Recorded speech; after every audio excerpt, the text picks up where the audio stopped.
ഞാൻ പുണർന്ന നക്ഷത്രത്തെക്കുറിച്ച് പറയുകയാണ്. വളരെ ശ്രദ്ധിക്കണം. വിവാഹ ജീവിതത്തിലുണ്ടാകുന്ന ദാമ്പത്യത്തിലെ താളപ്പിഴകൾ നഷ്ടപ്പെട്ടു പോകാൻ തന്നെ ഒന്നിലധികം വിവാഹം തന്നെ ഉണ്ടാവാനും ഒന്നിലധികം ബന്ധം തന്നെ ലഹരി പദാർത്ഥങ്ങളുമായിട്ടുള്ള ബന്ധമുണ്ടാകുക. നമസ്കാരം. ഇന്ന് ഞാൻ ദുഃഖിതനാണ്.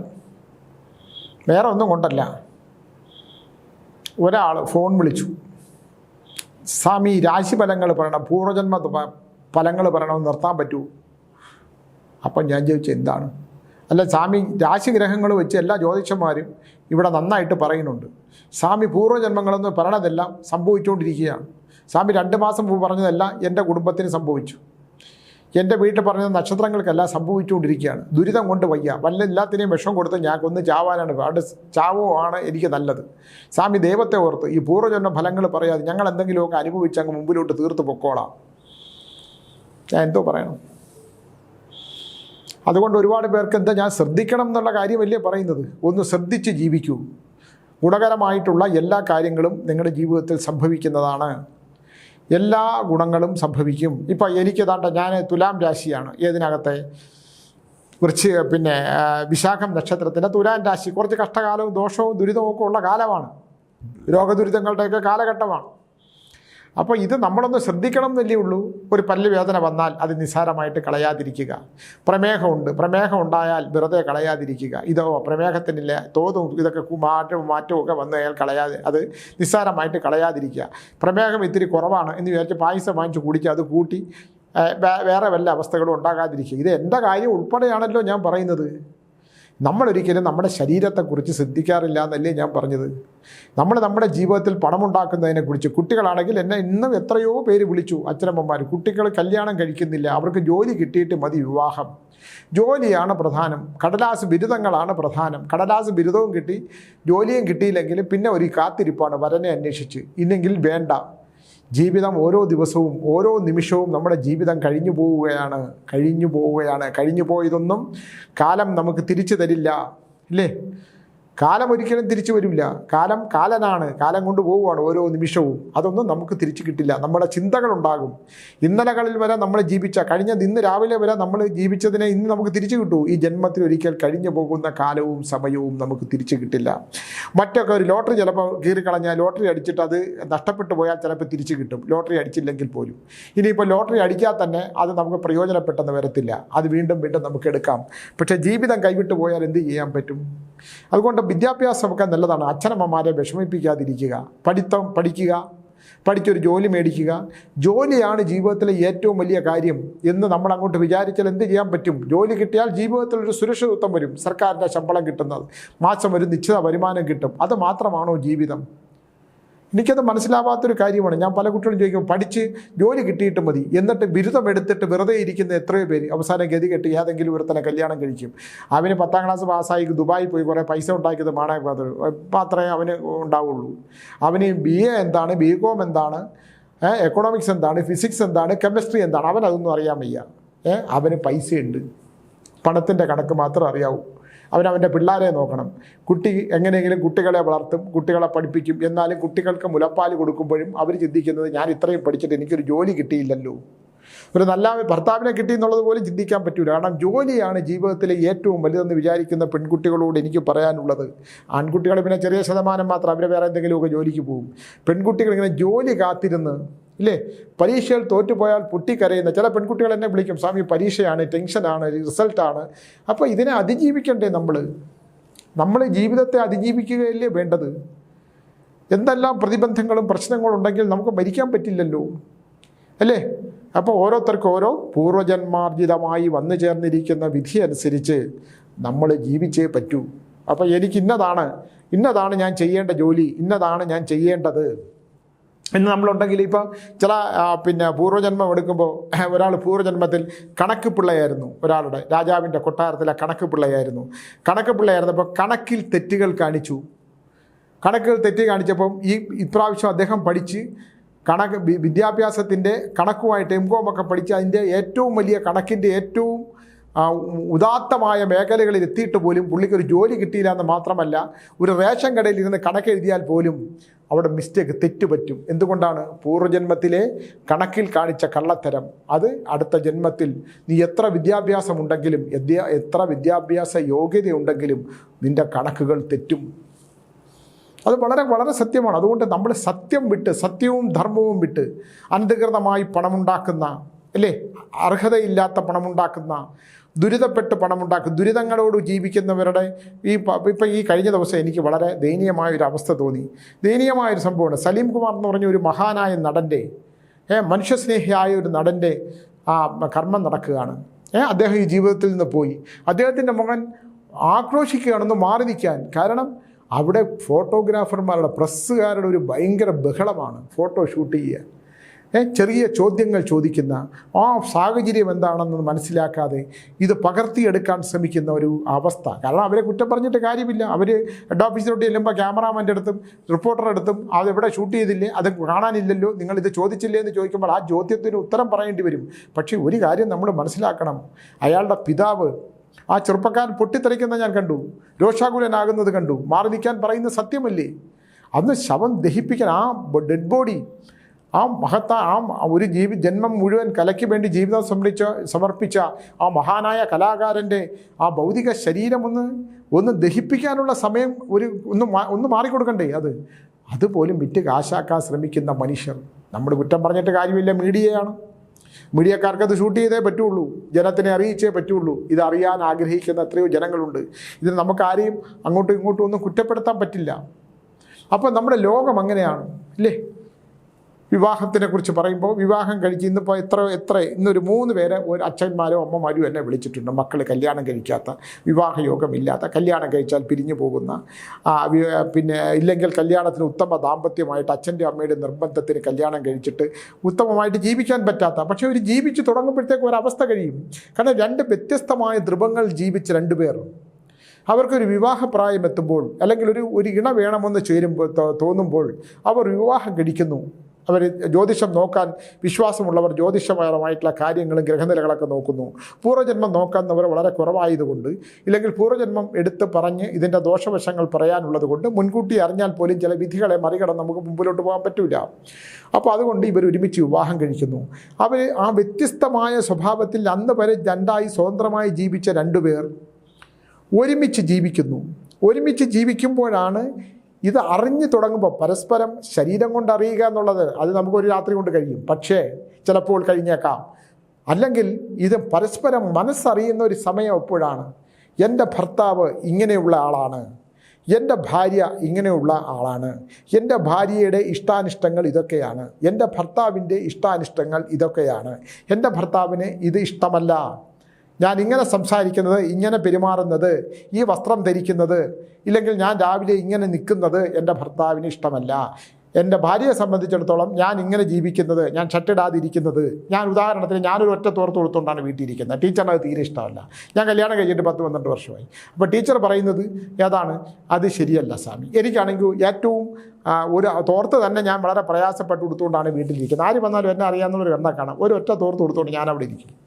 പോകാൻ നേരത്താണ് ഇതൊക്കെ എടുത്ത് വേഷമൊക്കെ ഉപ്പായൊക്കെ എടുത്താണ് ഇതാ ഇങ്ങനെ ഒരു കോലത്തിൽ ഇറങ്ങി ഇങ്ങോട്ട് വരുന്നത്. അപ്പോൾ ഇത് ഒരു മനുഷ്യൻ്റെ ഇഷ്ടങ്ങൾ. ടീച്ചർ പിന്നെ ഉപേക്ഷിച്ച് എന്നെ, സ്വാമിയോട് ഇനി ഇതൊന്നും പറഞ്ഞിട്ട് കാര്യമില്ല, സ്വാമി മുണ്ട് ഉടുക്കുകയോ ഉടുക്കാതിരിക്കുകയോ ഒറ്റത്തോർത്ത് ഉടുക്കുകയോ എന്ന് പറഞ്ഞാൽ എൻ്റെ ഇഷ്ടങ്ങൾ ഒന്നും നടക്കില്ല. അത് സ്വാമിയുടെ ഒരു ഇഷ്ടങ്ങളാണ്. ആ ഇഷ്ടങ്ങൾക്കനുസരിച്ച് എനിക്ക് ജീവിക്കാൻ പറ്റൂ, എന്നാലേ എനിക്ക് സ്വാമിയോടൊത്ത് ജീവിക്കാൻ പറ്റുള്ളൂ. സ്വാമിക്ക് അത് സ്വഭാവത്തോട് അഡ്ജസ്റ്റ് ചെയ്യാൻ പറ്റും എന്ന് ഞാൻ വിചാരിക്കുന്നു. ഞാൻ ടീച്ചറിൻ്റെ സ്വഭാവമായിട്ട് അഡ്ജസ്റ്റ് ചെയ്യാൻ പറ്റും. ഞാൻ ഒരു ഉദാഹരണം പറഞ്ഞതാണ്. ഇനി പോകുമ്പോൾ ടീച്ചർ അടി ഉണ്ടാക്കുമെന്നൊന്നും എനിക്കറിഞ്ഞൂടാ. ടീച്ചറിൻ്റെ കടുംപിടുത്തമുള്ള നല്ല സ്വഭാവം തന്നെയാണ്. നല്ല കടുംപിടുത്തം നല്ല പോലെ എടുത്ത് ആ ടീച്ചർ പിടിച്ചൊരു മുയലിന് 2 കൊമ്പുണ്ടെന്ന് പറഞ്ഞാൽ നമ്മൾ അനുവദിച്ച് കൊടുത്തേ പറ്റൂ. പിന്നെ ഞാനങ്ങ് അനുവദിച്ച് കൊടുക്കും. പോട്ടെ, നമുക്ക് ദാമ്പത്യത്തിനകത്തൊരു ബലം വേണമല്ലോ. ദാമ്പത്യത്തിന് ബലമില്ലെങ്കിൽ ഇത് അടിത്തറ ഇല്ലല്ലോ. അപ്പോൾ നമ്മൾ എവിടെയെങ്കിലുമൊക്കെ തോറ്റു കൊടുക്കണം. എല്ലാവരും ഒക്കെ തോറ്റു കൊടുക്കണം. പരസ്പരം സമയം സാഹചര്യമൊക്കെ അനുസരിച്ച് തോൽവിയും ജയവും ഒക്കെ ഇതിനകത്ത്. ദാമ്പത്യത്തിന് എന്ത് ജയം, എന്ത് തോൽവി, അല്ലേ? ഉത്തമമായിട്ട് ജീവിക്കാൻ പറ്റിയ അത്രയും നല്ലത്. എന്താണ് ഒരുമിച്ച് ജീവിക്കുമ്പോൾ ഒരാൾക്ക് ഭക്ഷണം ഭർത്താവിൻ്റെ ഇഷ്ടങ്ങൾക്കനുസരിച്ച് ഭക്ഷണം ഉണ്ടാക്കി കൊടുക്കുമ്പോൾ, ഭാര്യയുടെ ഇഷ്ടങ്ങൾക്കനുസരിച്ച് പച്ചക്കറി വാങ്ങിച്ചുകൊണ്ട് കൊടുക്കുമ്പോൾ, ഭാര്യ ഉണ്ടാക്കി തരുന്ന മധുരകരമായിട്ടുള്ള ഭക്ഷണം ഉണ്ടാക്കി കഴിക്കുമ്പോഴൊക്കെ ഭർത്താക്കന്മാരുടെ സ്നേഹവും ഭർത്താക്കന്മാരുടെ ഇഷ്ടവും, അത് കുട്ടികൾ ജനിച്ചു വരുമ്പോൾ പിന്നെ കുട്ടികളിലേക്ക് പോകും അല്ലേ?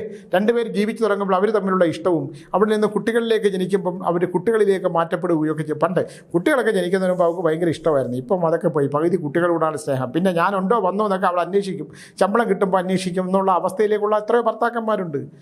ഇതൊക്കെ ഒരു അഡ്ജസ്റ്റ്മെൻറ്റാണ് ജീവിതത്തിൻ്റെ. അല്ലെങ്കിൽ ടി വി സിനിമയിലൊക്കെ കാണുകയുള്ളൂ ഇങ്ങനെയൊക്കെ മാതൃകരമായിട്ടുള്ള ഒരു ജീവിതമൊക്കെ. അല്ലെങ്കിൽ എല്ലാം കണക്ക് തന്നെ, വഴക്കും ബഹളവും മട്ടകാസവും അടിയും വഴക്കും ഒക്കെ. കഴുത്തറുത്തൊന്നും കളയരുത് ആരും, ദേഷ്യപ്പെട്ട് ഒന്നും വഴക്കുണ്ടും സംശയരോഗം, അതിനൊക്കെ ഞാൻ വ്യക്തിപരമായി ഇതാണ്. വഴക്കൊക്കെ ഇതിൻ്റെ കൂടെ നടന്നോട്ട് കുറച്ച്, അതൊക്കെ ഉണ്ടെങ്കിൽ രസമുള്ളൂ. 2 ദിവസമൊക്കെ പിണങ്ങി ഭാര്യയായിട്ടും 2 ദിവസം ഭർത്താവിനോടും ഒക്കെ പിണങ്ങി അടുക്കളയിൽ മുഖം വിറിപ്പിച്ച് നിൽക്കുന്നതും, ഭർത്താവ് വന്നിട്ട് മിണ്ടാതെ ഭക്ഷണം കഴിച്ചിട്ട് പാത്രം എടുത്ത് കമത്തി വെച്ചിട്ട് പോകുന്നതൊക്കെ ദാമ്പത്യത്തിലുള്ളതാണ്. അതൊക്കെ എനിക്കിഷ്ടമാണ്, അതിനെയൊക്കെ ഞാൻ പ്രോത്സാഹിപ്പിക്കുന്നു. അതൊക്കെ അങ്ങനെ നടന്നോട്ട്. പക്ഷേ എന്നാലും ജീവിതം എന്ന് പറയുന്ന ഒരു യഥാർത്ഥം, ഒരു സത്യം, ജീവിതം എന്ന് പറയുന്ന ഒരു യാഥാർത്ഥ്യം, നമ്മൾ കുറച്ച് കാലമല്ലേ ജീവിക്കുന്നുള്ളൂ. ഭാര്യയും ഭർത്താവുമായിട്ട് നമുക്ക് വയ്യാതാകുന്നു, നമ്മൾ പിന്നെ ഇപ്പോൾ പ്രമേഹമാണെങ്കിൽ ഇൻസുലിൻ എടുക്കുന്നു, ഇതെടുക്കുന്നു, മരുന്നെടുത്ത് കൊടുക്കുന്നു, നോക്കുന്നു. രണ്ടുപേരും തമ്മിലുള്ളൊരു ആത്മബന്ധം ഒരു രോഗത്തിലൂടെ കടന്നു പോകുമ്പോൾ വരും അല്ലേ? വയ്യ, ഇന്നലെ വരെ എൻ്റെ കുട്ടികളുടെ അച്ഛനാണ്, എന്നെ വിവാഹം കഴിച്ചതാണ്, എന്നെ സംരക്ഷിച്ചതാണ്, ഇല്ലെങ്കിൽ ഭാര്യ എന്നെ നോക്കുന്ന ഭാര്യയാണ്, അവൾക്ക് വയ്യാതെയുണ്ട്. ഇതൊക്കെ നമ്മുടെ ജീവിതത്തിലുടനീളം ഞാൻ കാണുന്നതാണ്. സ്വാമി, ഞാൻ വഴക്കൊക്കെ ഉണ്ടാക്കുമെങ്കിലും അവൾ കിടന്ന് രാവിലെ മുതൽ രാത്രി വരെ കഷ്ടപ്പെടുന്നുണ്ട്. ഞാൻ പോയി കിടന്നാൽ പോലും അവൾ അടുക്കളയിൽ പാത്രവും കഴുകുന്നതും പാത്രം തട്ടിമുട്ടുന്നതും ഒക്കെ കേൾക്കാമെന്ന് പറയുന്ന ഭർത്താക്കന്മാരെ ഞാൻ അറിയുന്നുണ്ട്. സ്വാമി, ഞാൻ കിടന്നാലും പിള്ളേരെയൊക്കെ ഉറക്കിയിട്ട് വന്ന് കിടന്നാൽ അദ്ദേഹം ബാങ്കിലെ കണക്കുകൾ, ഇല്ലെങ്കിൽ ആ സ്ഥാപനത്തിലെ ജോലി ചെയ്യുന്ന സ്ഥാപനത്തിലെ കണക്കുകൾ തീർക്കാതെ തല കുമ്പിട്ട് ഇന്ന് എവിടെയാണ് പൈസ കാണാതെ പോയത്, ഈ പൈസ നാളെ കൊണ്ട് ഹാജരാക്കിയില്ലെങ്കിൽ ബുദ്ധിമുട്ടാവും എന്നൊക്കെ പറയുന്ന ദാമ്പത്യത്തിലെ ചെറിയ ചെറിയ വിഷയങ്ങൾ. ഇത്തരം വിഷയങ്ങളാണ് നമ്മുടെ ശ്രീനിവാസൻ സിനിമ ആക്കിയിട്ടുള്ളത്. കുടുംബത്തിലെ ചെറിയ ചെറിയ പ്രശ്നങ്ങൾ. സത്യനന്ദിക്കാരൻ്റെ സിനിമയിലൊക്കെ ഉണ്ടെന്ന് ചെറിയ ചെറിയ വിഷയങ്ങൾ എടുത്തവർ. പണ്ട് ബാലേന്ദ്രമേനോൻ അങ്ങനെ സിനിമ ഉണ്ടാക്കിയിട്ടുണ്ട്, കുടുംബ പശ്ചാത്തലത്തിലുള്ള സിനിമകൾ. അപ്പോൾ കുടുംബത്തിനകത്തുള്ള വിഷയങ്ങളെന്ന് പറഞ്ഞാൽ അത് വളരെ വലുതാകാതെ നോക്കണം. അപ്പോഴാണ് ഇവിടെ ജാതകവും ജ്യോത്സ്യവും കല്യാണവും ഒക്കെ മക്കളങ്ങോട്ട് വളർന്നു കഴിയുമ്പോൾ ഉണ്ടാകുന്ന വിഷയങ്ങൾ അല്ലേ? കുട്ടികൾ കല്യാണം വേണ്ടാന്ന് പറയുക, പഠിച്ച് കഴിഞ്ഞിട്ട് മതി എന്ന് പറയുക, ഏതെങ്കിലും ഒരുത്തനുമായിട്ട് ഇഷ്ടം ഉണ്ടാവുക, അവൻ എങ്ങനെയാണെന്നുള്ളത് അറിയാനിരിക്കുക. അത് അറിയുമ്പോഴുണ്ടാകുന്ന ഭീകര മാനസിക പ്രശ്നങ്ങൾ, അവൻ്റെ ജാതി, അവൻ്റെ മതം, അവൻ്റെ സ്വഭാവം, അവൻ്റെ മദ്യപാനം, അവൻ്റെ സ്ത്രീ സൗഹൃദങ്ങളെല്ലാം കൂടെ അറിഞ്ഞുകൊണ്ട് പൊട്ടിത്തെറിക്കുന്ന ജീവിത ദാമ്പത്യങ്ങൾ, അതുവരെ ഉണ്ടാകുന്ന സമാധാനങ്ങൾ നശിച്ചു പോവുകയും പെൺകുട്ടി പറയുന്നു അവനെ മതിയെന്ന്, ഇല്ലെങ്കിൽ ആൺകുട്ടി പറയണു അവൾ അങ്ങനെയൊക്കെ ആണുങ്ങളുമായിട്ടൊക്കെ സംസാരിക്കും, ആണുങ്ങളുമായിട്ട് സിനിമയ്ക്കൊക്കെ പോകണമെങ്കിൽ എനിക്ക് അവളെ മതി, അവൾ സ്വതന്ത്ര ചിന്താഗതിക്കാരാണെന്ന് പറയുന്ന കുടുംബത്തിൽ ദാമ്പത്യ ബന്ധത്തിൻ്റെ അടിത്തറ തകർക്കുന്ന മക്കളെയും ഞാൻ കാണാറുണ്ട്. എൻ്റെ അടുത്ത് ചില സ്വാമി പഴയ ആളാണ്, സ്വാമിക്ക് 10-23 വയസ്സായില്ലേ, സ്വാമിക്ക് ഞങ്ങളുടെ വികാരങ്ങൾ മനസ്സിലാവൂ. ഏറ്റവും കൂടുതൽ വികാരങ്ങൾ മനസ്സിലാക്കുന്ന 63 വയസ്സുള്ളവരാണ് അല്ലേ? ജീവിതത്തിൽ നമുക്ക് നല്ല സൗഹൃദങ്ങളുണ്ടാകും. ഒരു കാലഘട്ടത്തിൽ നല്ല സൗഹൃദങ്ങളുണ്ടായാൽ ആ സൗഹൃദം സ്ഥാപിക്കുന്നവർക്ക് ദോഷമാണെന്ന് കണ്ടാൽ അവരുടെയൊക്കെ ആ സൗഹൃദം നമ്മളാൽ അവരുടെ സൗഹൃദങ്ങൾക്ക് ദുരിതവും കഷ്ടകാലവും ഭീകരതയും ഉണ്ടാകുമെന്ന് കണ്ടാൽ ആ സൗഹൃദം ദൈവത്തിന് മുമ്പിൽ സമർപ്പിക്കുകയാണ് നമ്മൾ വേണ്ടത് ഇല്ലേ? അല്ലെങ്കിൽ എന്താണ് കഴിഞ്ഞ ദിവസം തലയെറുത്ത് കൊന്ന ആളെന്താ ചെയ്തത് അല്ലേ? ആ ഭർത്താവ് വീണ്ടും ആ ഭർത്താവിൻ്റെ സുഹൃത്ത് ഏതോ ഒരുത്തൻ ആ പെൺകുട്ടി 3-4 പ്രാവശ്യം പോയിട്ട് തിരിച്ചു വന്ന് പോലീസ് സ്റ്റേഷനിൽ എഴുതി വെച്ചതിന് ശേഷവും അവൻ്റെ കൂടെ പോയപ്പോൾ അയാൾക്ക് സഹിക്കാൻ പറ്റില്ല. അയാൾ വേദനയോട് ചെയ്ത ആ കടുങ്കൈ കണ്ടില്ലേ? അപ്പോൾ സൗഹൃദങ്ങൾ എപ്പോഴും സൂക്ഷിക്കണം. സൗഹൃദങ്ങൾക്ക് ആർക്കും ദോഷം ഉണ്ടാകുന്നതാകരുത്. ഒരാൾ പോലും ആ സൗഹൃദങ്ങളുടെ പേരിൽ വേദനിക്കുന്നതാകരുത്.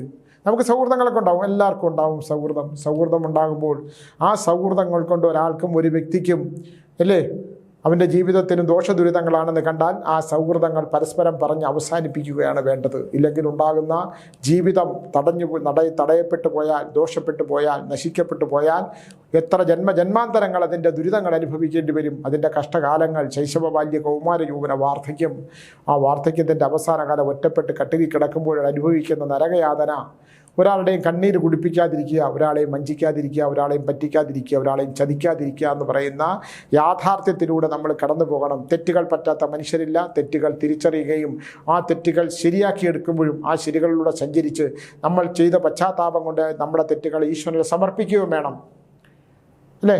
അങ്ങനെയാണ് ചെയ്യേണ്ടത്. അല്ലെങ്കിൽ വിശ്വസിച്ചാൽ വിശ്വാസവഞ്ചന കാണിക്കുന്ന ഒരുപാട് പേരുണ്ട്. ഞാൻ അറിഞ്ഞുകൊണ്ട് പോലും ഒരു തെറ്റ് ചെയ്താൽ ഈശ്വര ക്ഷമിക്കണമേ, നമ്മളാൽ ആർക്കെങ്കിലും ഒരു ബുദ്ധിമുട്ടുണ്ടായില്ല, അവർക്ക് മനസമാധാനവും ശാന്തിയും കൊടുക്കണമേ. നമുക്കൊക്കെ ആരോഗ്യ പ്രശ്നങ്ങൾ ഒരുപാടുണ്ട്. ഞാൻ എന്നാളുടെ ഒരു ഡോക്ടറെ അടുത്ത് ഞാൻ ടീച്ചറോടെ ഇപ്പം എൻ്റെ റിസൾട്ട് എല്ലാം കൂടെ ഡോക്ടർ ഇങ്ങനെ ഇരുന്നു കുറച്ച് നേരം എൻ്റെ മുഖത്തൊക്കെ നോക്കിക്കൊണ്ട്. അപ്പോൾ ടീച്ചർ ചോദിച്ചു എന്താണ്, അല്ല ഇദ്ദേഹം ഇപ്പോഴും ജീവിച്ചിരിക്കുന്നുണ്ടല്ലോ എന്ന് ചോദിക്കുന്നൊരവസ്ഥ വരെ. അല്ല സാധാരണ ഇത്രയൊക്കെ പ്രശ്നങ്ങളുള്ള ഒരാൾ പിന്നെ ജീവിച്ചിരിക്കത്തില്ല. അതായത് ഇദ്ദേഹം ഇപ്പോഴും കാർ ഓടിച്ച് കാന്തല്ലൂർ വരെ പോവും, കാന്തല്ലൂർ ബാംഗ്ലൂർ വരെ പോവും, എല്ലാ കാര്യങ്ങളും ചെയ്യും. ഒരു പ്രാവശ്യം പോലും കട്ടിലൊന്ന് കിടന്ന് കാണുന്നില്ല, വയ്യാന്ന് പറഞ്ഞ് മൂക്ക വിഴിഞ്ഞ് നടക്കുന്നില്ല. അത് മനസ്സിൻ്റെ ഊർജ്ജം എന്ന് പറയുന്നൊരു ഊർജ്ജമുണ്ട് നമുക്ക്. നമ്മളെ ശരീരം എന്ന് പറയുന്ന നശിച്ചു പോകുന്ന ശരീരം നശിച്ചുകൊണ്ടേയിരിക്കുകയാണ്. ഓരോ നിമിഷവും നമ്മുടെ ശരീരം നശിക്കുകയാണ്. ആ നശിച്ചു പോകുന്ന ശരീരത്തിലെ നമ്മുടെ മനസ്സാകുന്ന ഊർജ്ജം, അത് എൻ്റെ ശരീരം നശിച്ചുകൊണ്ടിരിക്കുകയാണ്, പക്ഷേ ഞാൻ നശിക്കില്ല, എൻ്റെ മനസ്സ് നശിക്കില്ല, എൻ്റെ ബോധം നശിക്കില്ല. ഞാൻ മരണം വന്നാലും മരണമേ ഒരു നിമിഷം അവിടെ നിൽക്കൂ, എനിക്ക് കുറച്ച് പണി ബാക്കിയുണ്ട്, എനിക്ക് ഈ നോവലിൻ്റെ അവസാനത്തെ പേജൂടെ എഴുതാനുണ്ട്, എനിക്ക് DNA-ൽ 2 പ്രോഗ്രാം കൂടെ ചെയ്യാനുണ്ട്, മരണമേ 2 ദിവസം നീ എൻ്റെ അടുക്കലേക്ക് വരരുത്, അത് കഴിഞ്ഞ് ഞാൻ നിന്നെ വിളിക്കാം എന്ന് പറയാൻ മനസ്സുള്ളിടത്താണ് നമ്മുടെ ശരീരം നിലനിൽക്കുന്നതെന്നുള്ളൊരു യാഥാർത്ഥ്യം നിങ്ങൾ തിരിച്ചറിയണം. അപ്പോഴും ഞാൻ പറയുന്ന ഒരു വലിയ സത്യമുണ്ട്, നിങ്ങളത് ആ നാഗമന്ത്രം ജപിക്കണം. നാഗം ഇതാണ്, നാഗം ധരിക്കണം. ഇതിപ്പോൾ സ്വർണ്ണമാണ്, ഇത് ഒരാൾ സഹായിച്ചപ്പം എനിക്ക് പണിയാൻ പറ്റിയതാണ്. പക്ഷേ വെള്ളി നാഗമാണെങ്കിൽ പോലും അത് ജപിച്ചുകൊണ്ട് ഓം വിനായതനയേ വിശ്വനാഗേശ്വരി ക്ലിം നാഗ യക്ഷ്യ യക്ഷിണി സ്വാഹ നമഃ എന്ന മന്ത്രം, നാഗമന്ത്രം നമ്മൾ ജപിച്ചാൽ നമ്മുടെ ശരീരത്തിലെ തടഞ്ഞു കിടക്കുന്ന രക്തശുദ്ധി. ഞാനൊരാളെടുത്ത് അല്ല ഹാർട്ടിന് വലിയ പ്രോബ്ലം ആണെന്ന് പറഞ്ഞു. ഇതിപ്പോൾ പറഞ്ഞാൽ ഇവിടുത്തെ വലിയ ഡോക്ടർമാരെല്ലാം കൂടെ എന്നെ അടിച്ച് കൊല്ലാൻ വരരുത്.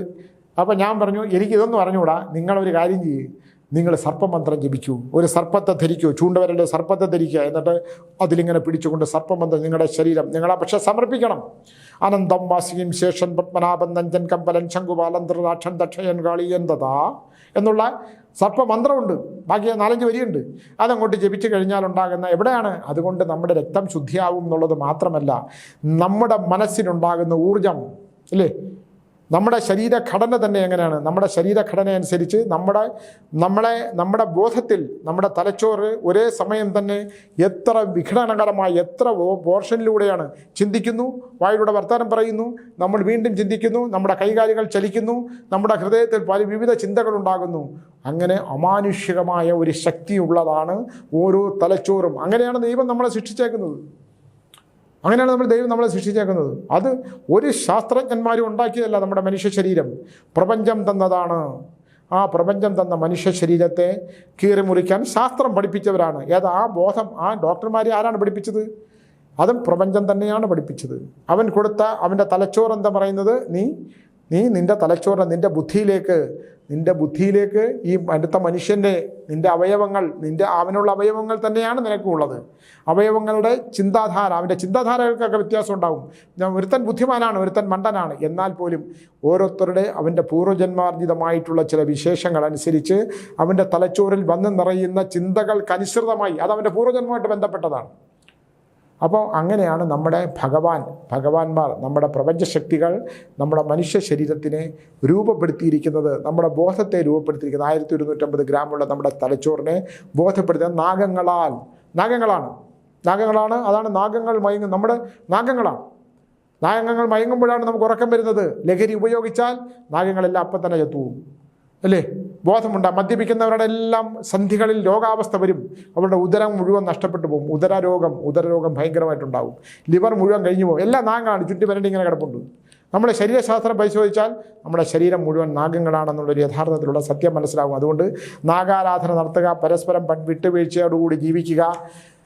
പഠിത്തമൊക്കെ നല്ലതാണ്. വിവാഹകാലങ്ങൾ യഥാർത്ഥത്തിൽ ഒരു കുട്ടി മെച്യൂറാകുന്ന സമയമുണ്ട്. അവൾ അമ്മയാകുന്ന കാലമുണ്ട്, അവൾ കന്യകയാകുന്ന കാലമുണ്ട്, അമ്മയാകുന്ന കാലമുണ്ട്, അമ്മുമ്മയാകുന്ന കാലമുണ്ട്. ആ കാലഘട്ടമൊക്കെ യഥാർത്ഥത്തിൽ നടന്നില്ലെങ്കിൽ വരാകുന്ന ഭവിഷ്യത്തുകൾ വളരെ വലുതാണ്. അത് യഥാസമയം 1-ൽ നിന്ന് 7-ലേക്കും 7-ൽ നിന്ന് 9-ലേക്കും 9-ൽ നിന്ന് 12-ലേക്കും 12-ൽ നിന്ന് 15-ലേക്കും എന്ന് പറയുന്ന പോലെ ഒരു കറക്റ്റ് ഗ്രാഫുണ്ട്. ആ ഗ്രാഫിലൂടെ പോയില്ലെങ്കിൽ മനുഷ്യ ശരീരത്തിൽ വളരെ ദോഷകരമായിട്ടുള്ള കാര്യങ്ങളുണ്ടാകും എന്ന് പറഞ്ഞുകൊണ്ട് ഞാൻ പുണർന്ന നക്ഷത്രത്തെക്കുറിച്ച് പറയുകയാണ്. പുണർന്ന നക്ഷത്രം ശ്രീരാമൻ്റെ നക്ഷത്രമാണ്. ഒരു കാലത്തും മനസ്സിന് ശാന്തി കിട്ടത്തില്ല. എല്ലാ സൗഭാഗ്യങ്ങളും ഉണ്ടാവും. ജനിച്ച് അങ്ങോട്ട് കുറച്ച് കഴിയുമ്പോഴുള്ള സൗഭാഗ്യങ്ങളൊക്കെ വന്നു നിറഞ്ഞ് എല്ലാ സൗഭാഗ്യങ്ങളിൽ നിന്ന് എല്ലാ സൗഭാഗ്യങ്ങളും ശ്രദ്ധിച്ചില്ലെങ്കിൽ നാശത്തിലേക്ക് പോകുന്ന മനോദുഃഖപ്പെട്ട് വിവാഹം വളരെ ശ്രദ്ധിക്കണം. വിവാഹ ജീവിതത്തിലുണ്ടാകുന്ന ദാമ്പത്യത്തിലെ താളപ്പിഴകൾ നഷ്ടപ്പെട്ടു പോകാൻ തന്നെ ഒന്നിലധികം വിവാഹം തന്നെ ഉണ്ടാവാനും ഒന്നിലധികം ബന്ധം തന്നെ ലഹരി പദാർത്ഥങ്ങളുമായിട്ടുള്ള ബന്ധമുണ്ടാകുക, ദാമ്പത്യത്തിൽ നല്ല പ്രശ്നങ്ങളുണ്ടാകാനുള്ള ഒരു പ്രത്യേക പെൺകുട്ടികളാണെങ്കിലും അത് തന്നെ ശ്രീരാമചന്ദ്രൻ്റെ നാളാണ്. ശ്രീരാമചന്ദ്രൻ എന്താണ് അവസാനം സീതാദേവിയെ ഉപേക്ഷിച്ച് ദുഃഖം സഹിക്കാൻ വയ്യാതെ സരയൂ നദിയിൽ ഇറങ്ങിപ്പോയി. ആത്മഹത്യയാണ്. ഒരു ഭഗവത് സാന്നിധ്യമാണ് നമുക്ക് വരുന്നത്. അപ്പോൾ അദ്ദേഹത്തിൻ്റെ നക്ഷത്രമായതുകൊണ്ട് മോശം. നമ്മളിപ്പോൾ എന്ത് ചെയ്യാനാണ്? നമ്മൾ ആ നക്ഷത്രത്തിൽ ജനിച്ചുപോയി. ഞാൻ വിശാഖം നക്ഷത്രത്തിൽ ജനിച്ചുപോയി, തുലാൻ രാശിയിൽ ജനിച്ചുപോയി. തുലാരാശിക്കാർക്ക് ഇത്തിരി മോശകാലമാണ്, അത് അനുഭവിച്ചല്ലേ പറ്റുള്ളൂ. അപ്പോൾ നമ്മൾ വളരെ ശ്രദ്ധിച്ച് നടക്കണം. നൂൽപ്പാലത്തിലൂടെ നടക്കുമ്പോൾ പോലും പൊട്ടി വീഴാതെ നോക്കണം. പൊട്ടി വീണാൽ തന്നെ വല്ല വെള്ളത്തിലോ അഗാധമായ ഗർത്തത്തിലോ പാറയിലോ പോയി തലയടിച്ച് വീഴാതിരിക്കാൻ ശ്രദ്ധിക്കണം. അപ്പോൾ നൂൽപ്പാലത്തിൽ നടക്കുമ്പോൾ അത്രയും ശ്രദ്ധ വേണം എന്നുള്ള സമയത്ത് പോലാണ് ഇപ്പോൾ ഈ നമ്മുടെ പുണർതം നക്ഷത്രത്തിന് ദാമ്പത്യത്തിൽ കലഹങ്ങൾ ഉണ്ടാകാതിരിക്കും. മദ്യപാനം ഉണ്ടെങ്കിൽ പൂർണ്ണമായിട്ട് നിർത്തിയില്ലെങ്കിൽ, ലഹരി പദാർത്ഥങ്ങളുമായിട്ടുള്ള ബന്ധം നിർത്തിയില്ലെങ്കിൽ, പുകയ്ക്കുകയോ വലിക്കുകയോ ചെയ്താൽ ഉദരരോഗം വരികയൊക്കെ ചെയ്യുന്ന ഒരുപാട് കാര്യങ്ങൾ നമുക്ക് ഉണ്ടാകുന്ന സമയമാണ്. മാതാപിതാക്കളോട് കലഹമുണ്ടാകുന്ന കാലം, മാതാപിതാക്കളിൽ നിന്ന് പണം പിടിച്ചു വരാൻ എത്ര ബുദ്ധിമുട്ടാണെങ്കിൽ പോലും അമ്മയോടും അച്ഛനോടും പണം പിടിച്ചു പറ്റുന്ന കാലഘട്ടം, ദേശം വിട്ട് ഗൃഹം വിട്ട് താമസിക്കുന്ന അവസ്ഥ, ഇതൊക്കെ പുണർത നക്ഷത്രക്കാർക്ക് പൂർവ്വജന്മത്തിൽ നിന്ന് വരുന്ന 30 ദിവസത്തേക്ക് വരാനുള്ള കാലഘട്ടമാണ്. ആ കാലഘട്ടത്തിൽ നമ്മൾ വളരെ ചിന്തിച്ച് തന്നെയാണ് മുമ്പോട്ട് പോകേണ്ടത്. സ്ത്രീകളിൽ നിന്ന് അപായം. വിവാഹം കഴിഞ്ഞ ആളാണെങ്കിൽ വിവാഹം കഴിഞ്ഞ ശേഷം പരസ്ത്രീ ബന്ധം ഉണ്ടാകുകയും ആ സ്ത്രീ നിങ്ങൾക്ക് നാളെ വളരെ ദോഷദുരിതങ്ങൾ ഉണ്ടാക്കുകയും ചെയ്യും എന്നുള്ള കാര്യത്തിനകത്ത് എനിക്ക് സംശയമൊന്നുമില്ല. കാരണം പൂർവ്വജന്മത്തിൽ ഒരു സ്ത്രീയാൽ പുരുഷനാണെങ്കിൽ ഒരു സ്ത്രീയാൽ ഭക്ഷണത്തിൽ വിഷം കഴിച്ചു മരിച്ച ഒരു കാലഘട്ടമാണ് ഈ വരുന്ന 30 ദിവസം. അപ്പം ഈ സമയത്ത് സ്ത്രീകളുമായിട്ട് അടുപ്പമുണ്ടെങ്കിൽ അവർ തരുന്ന ഭക്ഷണം കഴിക്കുമ്പോൾ ഒന്ന് ശ്രദ്ധിക്കുന്നത് വളരെ നല്ലത് എന്ന് ഞാൻ ഉദ്ദേശിച്ചത് മരണത്തിൽ നിന്ന് രക്ഷപ്പെടാൻ കഴിയും. അപ്പോൾ ആ ആപത്തുകളിൽ നിന്ന് രക്ഷപ്പെടാൻ കഴിയും. ആപത്ത് വന്ന് ചേർന്ന് കഴിഞ്ഞാൽ ഇപ്പം കണ്ടില്ലേ, എനിക്കറിയാവുന്ന സരിത എന്ന് പറയുന്ന, എനിക്ക് അവരെക്കുറിച്ച് ആരെന്തൊക്കെ പറഞ്ഞാലും, സരിത എൻ്റെ അടുക്ക് വന്നപ്പോഴാണ് അവരുടെ ശരീരത്തിലുണ്ടാകുന്ന വിഷാംശത്തെക്കുറിച്ച് ഞാൻ സംസാരിച്ചത്. നല്ല സ്ത്രീയാണ്. നിങ്ങളിനി ആരൊക്കെ എന്തൊക്കെ പറഞ്ഞാലും ഒരു കുലീനയായിട്ടുള്ള ഒരു സ്ത്രീയെ ഇവിടെയുള്ള പലരും ചേർന്ന് നശിപ്പിച്ചു. നശിപ്പിക്കപ്പെട്ടു. ആ നശിപ്പിച്ചവരെല്ലാം തന്നെ ജീവിതത്തിൽ എന്തെങ്കിലുമൊക്കെ ആയിത്തീരുവാണെങ്കിൽ പോലും അവരെ ജീവിതത്തിൻ്റെ അവസാന കാലഘട്ടത്തിൽ വലിയ ബുദ്ധിമുട്ടുണ്ടാവും. അവർ രോഗാവസ്ഥയിലാണ്. ഇപ്പം ചെറിയ മാറ്റങ്ങളുണ്ടായി വരുന്നു. അവരെ പലതിനും ഒക്കെ ഉപയോഗപ്പെടുത്തിയിട്ടുണ്ടാകാം. പലരുടെ നിലനിൽപ്പിന് വേണ്ടിയിട്ടും മറ്റുള്ളവരുടെ രക്ഷയ്ക്ക് വേണ്ടിയിട്ടും ഒക്കെ അവരെ പ്രയോജനപ്പെടുത്തിയിട്ടുണ്ടാകും. പക്ഷേ അവരുടെ ലക്ഷണം വയ്ക്കുമ്പോൾ തന്നെ അവരുടെ മനസ്സിൻ്റെ ശാപമേറ്റ, എന്തൊക്കെ പറഞ്ഞാൽ അവരുടെ മനസ്സിൻ്റെ ശാപമേറ്റ ഒരാൾ പോലും രക്ഷപ്പെടില്ല എന്നുള്ള പറയുന്ന ഒരു യാഥാർത്ഥ്യവും കൂടെ ഞാൻ പറയുകയാണ്. അതുകൊണ്ട് വളരെ ശ്രദ്ധിക്കേണ്ട. ശരീരത്തിൽ വിഷാംശം ചെന്ന് പോയിട്ടുണ്ടെങ്കിൽ, ഒപ്പം നിന്നുകൊണ്ട് മറ്റുള്ളവർക്ക് വേണ്ടി ചതിച്ചിട്ടുണ്ടെങ്കിൽ, ആ ചതിയന്മാർക്കൊക്കെ അവരുടെ കാമക്രോധ മോഹാദികളിലൊക്കെ പെട്ട് ഭ്രമിച്ചിട്ടുണ്ടെങ്കിൽ, ആ ഒരു സ്ത്രീയെ നശിപ്പിക്കപ്പെട്ട് കഴിഞ്ഞാൽ, ആ സ്ത്രീ എന്തെങ്കിലും കാരണത്താൽ സ്വയം നശിച്ചു പോയിട്ടുണ്ടെങ്കിൽ, ആ നശിപ്പിക്കപ്പെട്ടതിൻ്റെ കാരണം ഏത് കാലത്താണെങ്കിലും അത് ഉയർന്നു വരും. ആ ഉയർന്നു വന്ന് ജീവിതത്തിൻ്റെ അവസാന കാലം, അവസാനമായിട്ട് അങ്ങും പോണ്ട, ജീവിച്ചിരിക്കുമ്പോൾ ഊർജ്ജമുള്ള കാലത്ത് തന്നെ വാർദ്ധക്യം കടന്നു വരികയും വാർദ്ധക്യാവസ്ഥയുള്ള മനുഷ്യൻ്റെ മനസ്സോടുകൂടി ജീവിച്ചുകൊണ്ടിരിക്കുകയും കോടതി വ്യവഹാരങ്ങളിലും ദൈവത്തിൻ്റെ കോടതിയിൽപ്പെട്ട് ബുദ്ധിമുട്ട് അനുഭവിക്കേണ്ടി വരുമെന്ന് പറയുന്ന ഒരു വലിയ യാഥാർത്ഥ്യം. നരകയാതന അനുഭവിച്ചിട്ടുള്ള മരണം, ജലമിറങ്ങാതെയുള്ള മരണം. ഞാൻ വെള്ളം കുടിച്ച് അവസാനം നമ്മൾ കൊടുക്കുമല്ലോ 2 തുള്ളി വെള്ളം ഒഴിച്ച് കൊടുക്കും. വെള്ളം ഇവിടെ കെട്ടിക്കിടക്കും, തൊണ്ടയിൽ അകത്തോട്ട് പോവില്ല, വെള്ളം കെട്ടിക്കിടക്കും. ആ വെള്ളമുണ്ടല്ലോ 7 തലമുറയിൽ അങ്ങനെയും ജനിക്കും. എനിക്ക് ആ വെള്ളം, ആ അവസാന ജലം തൊണ്ടയിൽ നിന്ന് താഴോട്ടിറങ്ങിയിൽ ഉമിനീരായിട്ട് വന്ന് നിങ്ങളുടെ കുലത്തെ മാത്രമല്ല നിങ്ങളുടെ എല്ലാ ജന്മാംശത്തെയും വളരെ ദയനീയമായി നശിപ്പിച്ച് കളയുമെന്ന് പറഞ്ഞൊരു യാഥാർത്ഥ്യം പറഞ്ഞുകൊണ്ട് പുണർത നക്ഷത്രം ശ്രദ്ധിക്കേണ്ടത് വിഷാംശം ഭക്ഷണത്തിലൂടെ അകത്ത് പോകുന്നൊരു കാലഘട്ടമാണ്. ഇല്ലെങ്കിൽ വിഷാംശകരമായിട്ടുള്ള കാര്യങ്ങൾ ഉണ്ടാകുന്നൊരു കാലഘട്ടമാണ്. നല്ല ഗുണങ്ങൾ ഒരുപാടുണ്ടെങ്കിലും ദോഷം മാത്രം പറയുന്നു. ഞാൻ അവസാനിപ്പിക്കുകയാണ്. വളരെ ശ്രദ്ധിക്കണം പുണർത നക്ഷത്രം എന്ന് പറഞ്ഞുകൊണ്ട് നിർത്തുന്നു. നന്ദി, നമസ്കാരം.